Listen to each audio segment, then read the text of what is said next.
आज हम अपना नेक्स्ट टॉपिक स्टार्ट करेंगे। आज का हमारा टॉपिक है traumatic brain injury in paediatric physical therapy. सबसे पहले तो हम इसकी एपिडेमियोलॉजी देखेंगे। Traumatic brain injury major cause of death और डिसेबिलिटी है बच्चों में। Children with histories of attention deficit hyperactive disorder at greater risk of TBI. The incidence of paediatric TBI peaks at 2 separate periods. एक period जो है below the age of 5 years और second period mid to late adolescence. अब हम causes of traumatic brain injury देखेंगे। Non accidental causes हो सकती हैं 17% केसेस में बच्चों में, 5% in 1 to 4 year of age. Motor vehicle related injuries common in adolescents than the young children. fall causes 39% of TBI in those under the age 5 year. Falls are leading cause of injury in children under the age 4 year. Associated with other injuries. Common for TBI to occur in association with other injuries. बच्चों में कभी भी traumatic brain injury हमें अलग से नहीं मिलेगा, इसके साथ हमें एसोसिएशन भी मिल रहा होगा। किसके साथ? मोस्टली हमें चेस्ट इंजरीज मिल रही होती हैं टीबीआई के साथ साथ, या फिर एब्डोमिनल इंजरीज। जब भी चेस्ट इंजरीज होंगी या फिर एब्डोमिनल इंजरीज होंगी तो बच्चों का जो सर्वाइवल रेट है वो कम हो जाएगा, या फिर फ्रैक्चर्स भी हमें मिल सकते हैं टीबीआई के साथ साथ, स्पेशली स्कल के fractures. Children differ from the adult. अब जो बच्चों में टीबीआई है वो एडल्ट से डिफरेंट होती है। रीज़न क्या है? हमें पता है बच्चों का जो हेड का साइज़ है वो ज़्यादा है। हेड का साइज़ ज़्यादा है तो इसके अंदर वाटर कंटेंट जो है वो भी एडल्ट से ज़्यादा होता है। और नेक्स्ट जो हम डिफरेंस देखें अगर और मेल और बच्चों के ब्रेन में, तो वो ये है कि बच्चों के ब्रेन में माइलिनेशन कंप्लीट नहीं हुई होती। Children differ from those in adult for both primary and secondary injuries.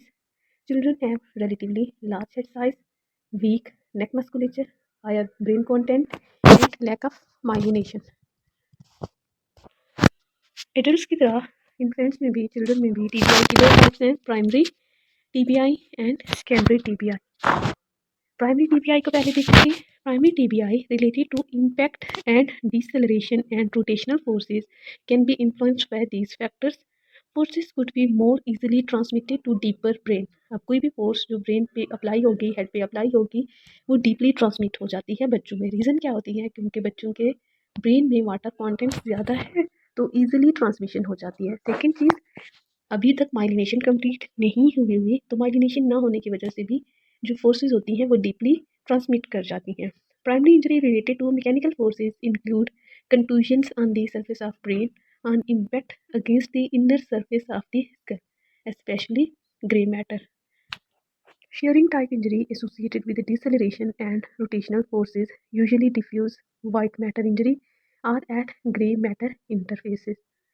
Primary injuries result from mechanical disruption of membranes and axons.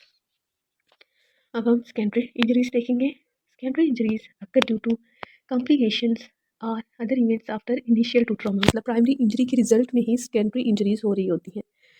इसमें जो पोटेंशियल काजेज हैं सेकेंडरी इंजरीज की, वो हाइपोटेंशन है, मतलब ब्लड ठीक नहीं होगा, ब्लड प्रेशर ब्रेन की तरफ, तो ब्रेन के टिश्यूज जो हैं वो इन्फॉक्शन में जाएंगे फर्दर। हिपोक्सिया की वजह से भी जा सकते हैं, सेकेंडरी इंजरीज हो सकती है ब्रेन की। वेसल्स में वेजोस्पैज्म हो सकता है, इन्फॉक्शन हो सकता है ब्रेन का, प्रोलॉन्ग्ड सीजर्स एक्टिविटी हो सकती है, diffuse edema resulting in increased intracranial pressure and decreased cerebral perfusion pressure.